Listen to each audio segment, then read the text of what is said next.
The 6th Annual Bigfoot Conference comes to Cumnock Saturday, November 4th, and you can have the opportunity to hear from experts and those that have experienced encounters with one of the biggest mysteries of our time. The conference will take place from 2 to 6 p.m. at the Cumnock Fire Station at 801 Cumnock Road in Sanford. Come learn about Bigfoot from those in the know and discover the answers to questions such as, how big is Bigfoot? What do you really think Bigfoot is? Is Bigfoot flesh and blood or supernatural? Tonight, for the next 30 minutes, you will hear from 3 experts that will share amazing information about encounters with the world's most mysterious anomaly. During the show, we will hear from Stephen Barcelo of the Cryptozoology and Paranormal Museum in Littleton, North Carolina, Terry Wendell, a Bigfoot investigator from Rock Hill, South Carolina, and Jeff Spivey of the Deep River Parks Association. So sit back for the next half hour and enjoy the show and hear some amazing stories and information about Bigfoot. We open our show tonight and we welcome Stephen Barcelo of the Cryptozoology and Paranormal Museum in Littleton, North Carolina. We are so honored to be with Mr. Stephen Barcelo to talk about something that a lot of people loves to talk about, and that is the Bigfoot saga. I understand that you hail from Long Island, but you've lived in North Carolina for the past 13 years. Is that correct? Yeah, actually, going on to 14 years, and yeah, I'm from Long Island, New York originally. I used to be a journalist of the New York Daily News. Well, you've got a long interest in all things paranormal. You bought a house in Littleton, North Carolina? Yeah, we ended up buying this big old historic house, dirt cheap, and we ended up having things happening in the house. And the house has an underground stream in the basement, a hidden room on the second floor, and we had a lot of odd things happening. And then on top of that, we kind of took advantage of it, started talking about it, the history in town. We're on the old Stagecoach Road. And then some of the Bigfoot sightings started coming in. So I started talking to people, interviewing, and then we had a woman had a sighting the block behind us, and she was so upset she actually pulled her daughter out of school and moved away by the second week. Oh my goodness. What has led you to feel like you've had an encounter with Bigfoot? Have you actually seen him? Yeah, I've actually had a couple of sightings. I've gone out there since in the beginning I didn't. We found some prints and things, but I've actually been lucky enough to capture on a camera. It's not the best, but I've got a very good image with a thermal camera. It's about 2 years old at a Cumnock Mountain State Park. Okay, so what did it look like, the image that you saw? The nighttime image I could see is the camera was on white hot. Basically, it's detecting heat. And when I first saw it around 2 o'clock in the morning, maybe 2:30, it's a moonless night. I hear movement with a parabolic dish, and I'm looking with a thermal camera, and I can see something white hot moving. So I'm thinking, bear, deer, what is this thing? And then as it's moving, I can see it's humanoid. It's bipedal, walking on 2 feet. So I'm thinking, hunter, camper, who's out in the middle of the night walking through the forest? And then I can see it has no clothes. It's evenly lit. Any kind of clothes will show up as almost like an insulating factor. And this doesn't have that. It's kind of like evenly lit the whole way down. And the thing's walking across, and I could see it. The size of it was at least 8.5 feet tall, and the thing was just huge.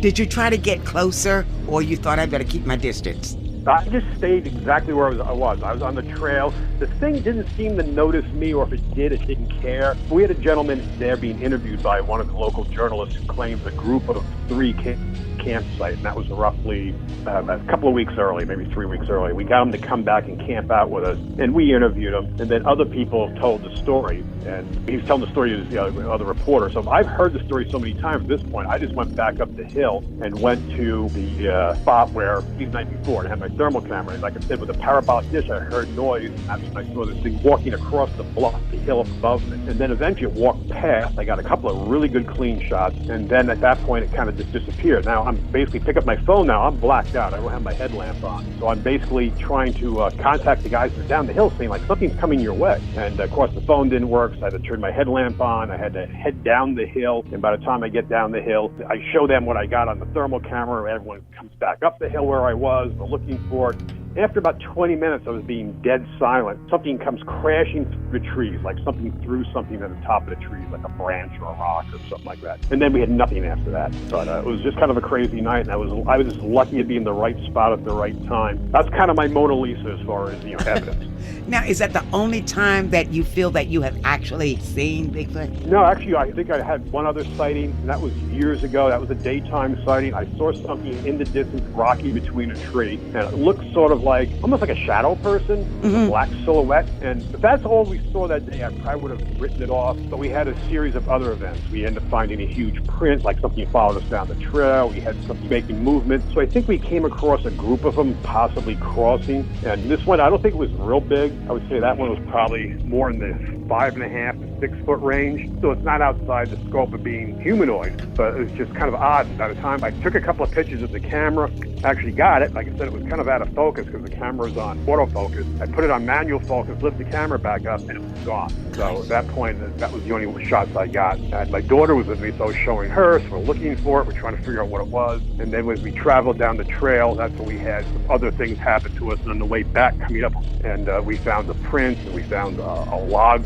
placed on the trail, which wasn't there as we went down, and some other odd things that day. That was our first real encounter, but unfortunately, photographically, it was nothing great. The thermal image was much better. I was much better prepared. At that point, I was carrying much better equipment, and even now, we've got equipment even better than that. We have much better thermal cameras, So do you think that there's actually more than one? Do you think they travel? You think they travel together as a group? Yeah, I think they move as a family, because they would have to just to survive. It's not like there's one traveling the whole world. Even in different areas, you have different coloration. The prints we'll find smaller prints, sort of like juveniles, to much larger. We've had prints in the area that are well over 20 inches. And, we have people just amazed by the size of some of the stuff. But we've had dozens of people. If you go to my YouTube channel, which is just under my name, Stephen Barcelo, you can see the interviews. As a journalist, I'm used to interviewing people. So I've had dozens of interviews, and a lot of my best interviews are people who are just not Bigfoot people, but have had sightings and things that have changed their life. I mean, people who refuse to go back in the woods, never go hunting again. I mean, Jesse Walker is a perfect example. A guy that had a sighting on Moore Street. He's a retired school teacher, 73 years old, has a sighting behind his house. He's going to put garbage in a garbage can, and he literally cried through the interview. Wow.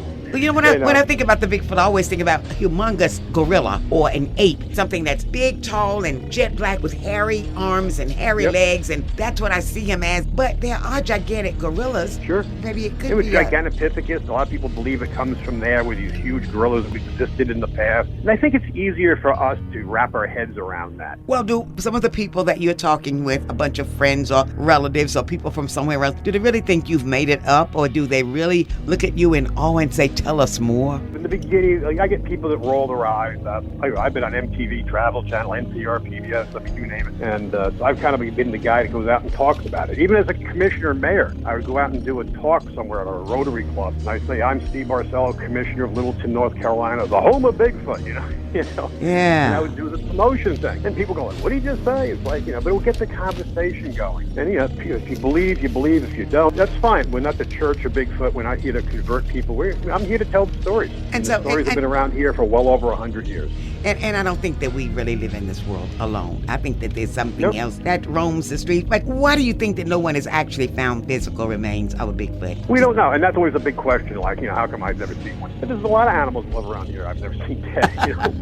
And we had one of the guys that were doing a burn out by the state park, and one of the guys was giving one of the guys on our team a hard time. Well, we did a burn. We didn't see any Bigfoot come running out. Did you guys see any bear come running out? No. I mean, you didn't see anything. They're obviously very intelligent. And if they're closer to humans, that's their realm. That's their world. Yeah. We live in a plastic world. And when we buy a brand new car, we lose the new car smell after a couple of months or weeks. I mean, we desensitize quick. These things live out in the woods. I mean, they smell us. They know when we're there. We're, even like the guys we go out with, they're out there usually banging on trees, hooping and hollering. And, you're making yourself so obvious and you're sticking out. I mean, it's not like these things are stupid and they don't know you're there. So that's why the one I had walked past me, I think the people down below are making enough noise with their headlamps on that, like I said, I don't know if it didn't see me or just didn't care at that point. I wasn't a threat, but I was lucky enough to get between it and them, and I was able to get a couple of nice, clean shots. That's wonderful. Now, Stephen, just one more question.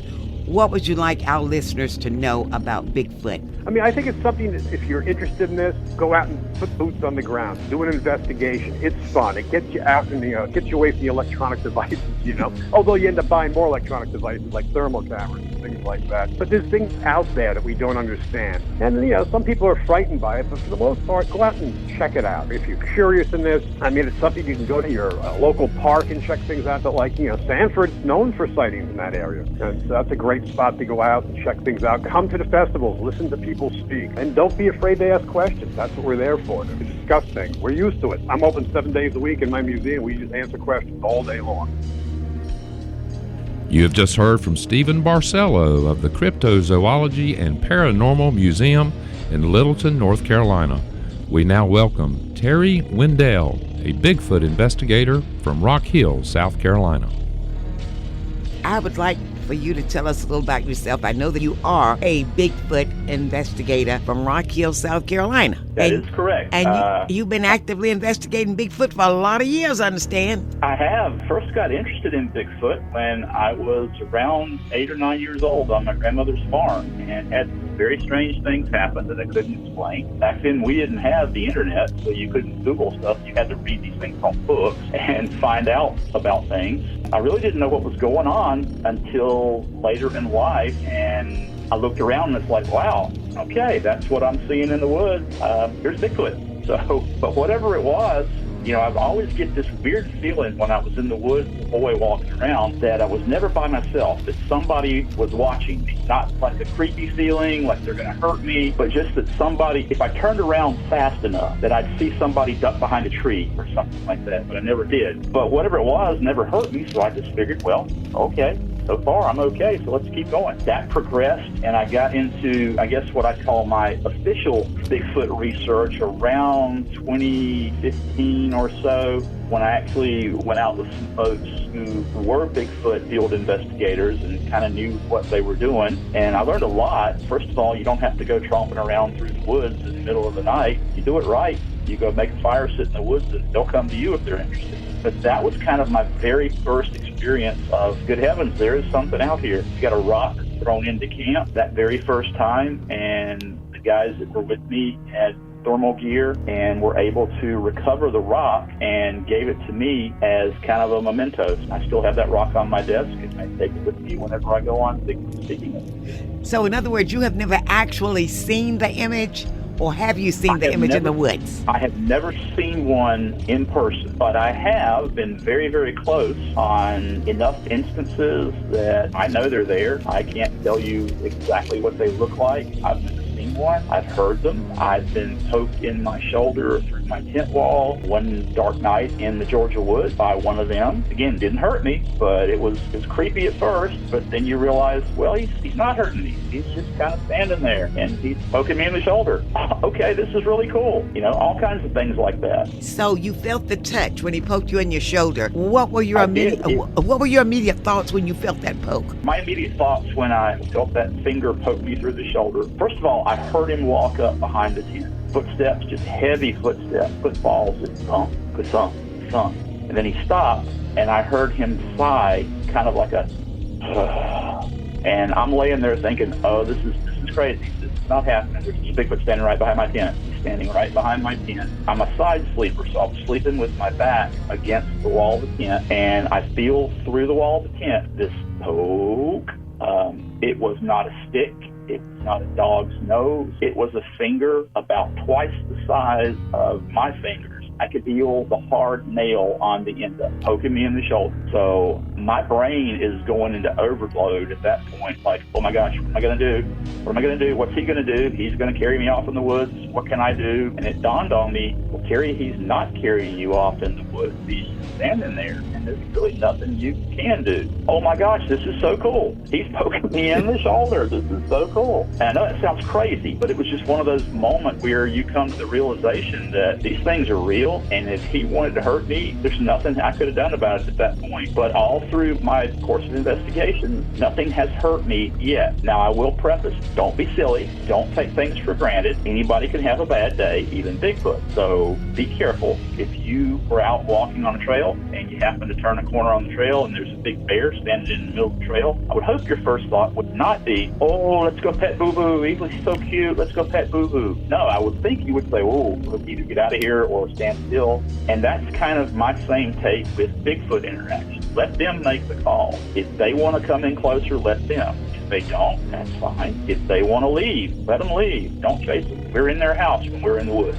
How many places have you heard or talked with people in different municipalities? Maybe today they may be in Rock Hill. Then tomorrow somebody may spot one in Myrtle Beach or something. Have you heard other people from other areas talk about their encounter with Bigfoot? Oh, I have. I've heard a lot of encounters about Bigfoot. That's one of the things that I do. I enjoy talking to people about Bigfoot. That's how we learn. I range from really all over the Southeast, North Carolina, South Carolina, Georgia, Alabama. Just recently took a trip to Oklahoma to see a good friend of mine who was another one that kind of got me started in all of this. Everywhere you go, anytime I speak anywhere, you can always look in the audience and tell the people, the ones that are going to come up and go, I had this thing happen. I don't know what it was, but can I talk to you? You can see the look on their face, and I'm always happy to share what I've learned with them and what I believe with them. Now, I always preface any discussion with, this is what I believe. There are as many opinions about what Bigfoot is and how Bigfoot acts and lives as there are people that have opinions. This one's just mine. So if we have differences of opinion,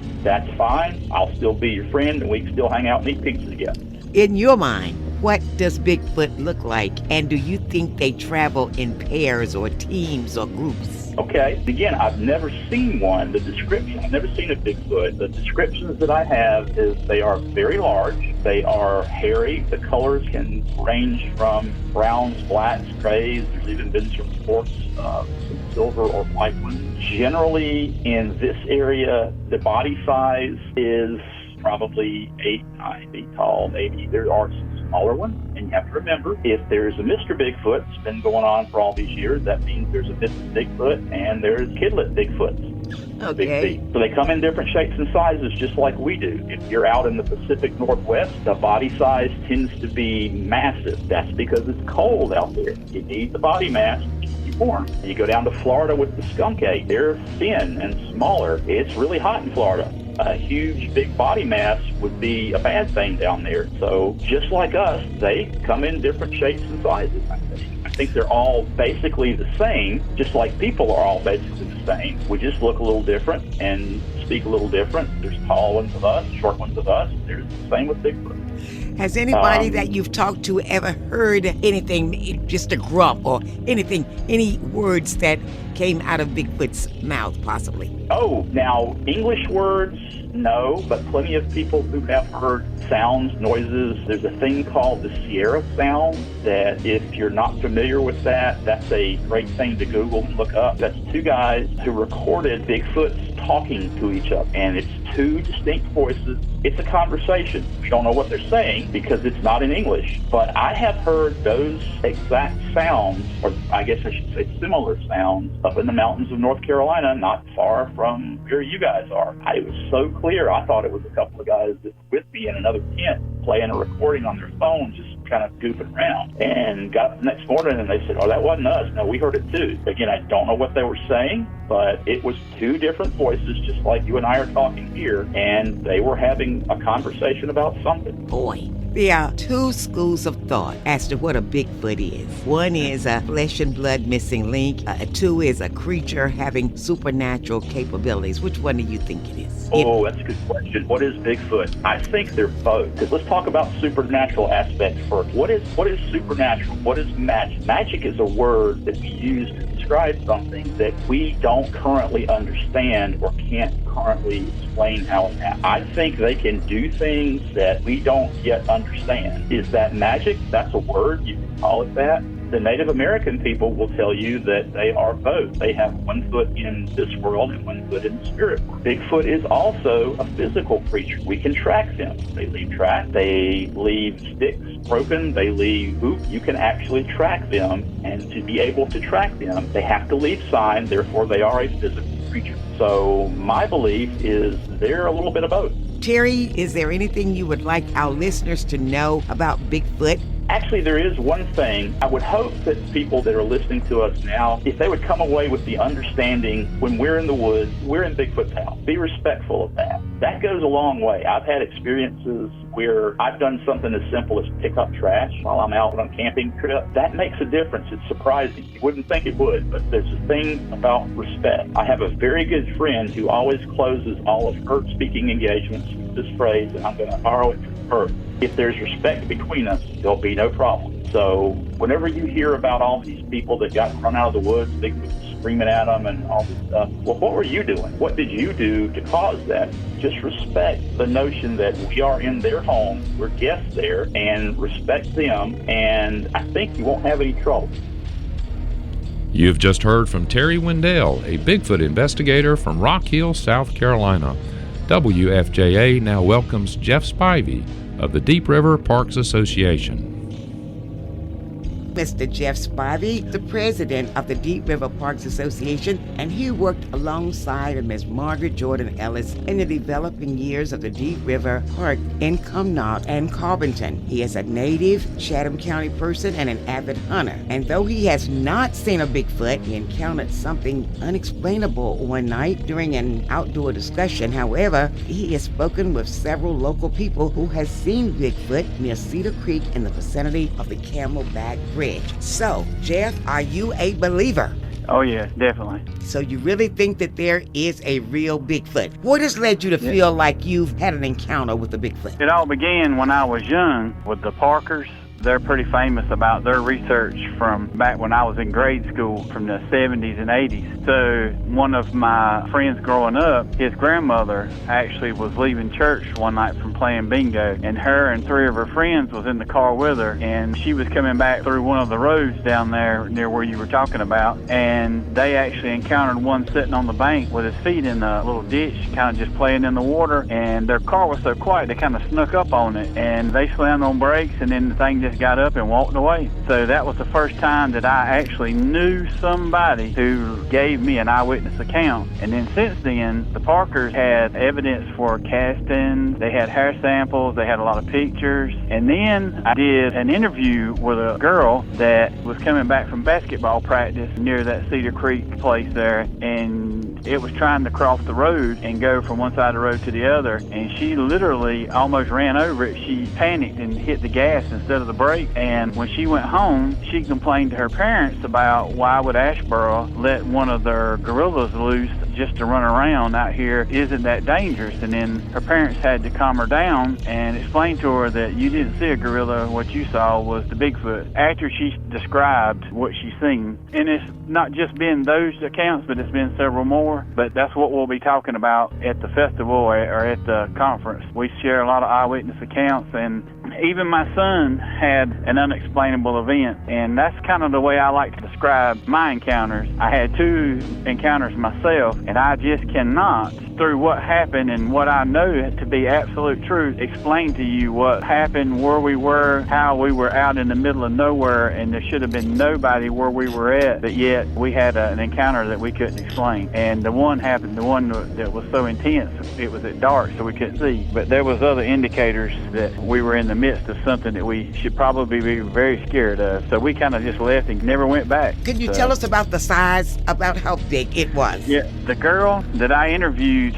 at the Cedar Creek, she basically said the upper torso was absolutely enormous. And it had the brownish reddish hair, and the arms were like long, like below the waist long. And she actually witnessed it run away. And at first, because it was standing down in the ditch, she thought that it was short. But as it ran away, it kind of went up on the ditch there. She said it was absolutely tall, and the shoulders were very wide. And she said the physical aspects of what she saw just didn't make sense for it to be moving as fast as it was, and it kind of bewildered her. But the only thing in her mind that she could associate that with was like a big silverback gorilla. So you hear about there's tall and skinny and this, that, and the other, but the ones that have always been reported around here have always been on the larger size. And the very first encounter that we had, I think that the one that we actually saw was a juvenile, but I could not tell you 100% whether it was a bear we seen or if it was a juvenile Bigfoot. If you can't 100% say which one it was, it's probably best you don't say one way or the other. But it was one of those things where it left an impact on us, and you might say some of us have been very wary about going into the woods and stuff, especially in dark, after we saw stuff like that right there, because we never expected to see that night.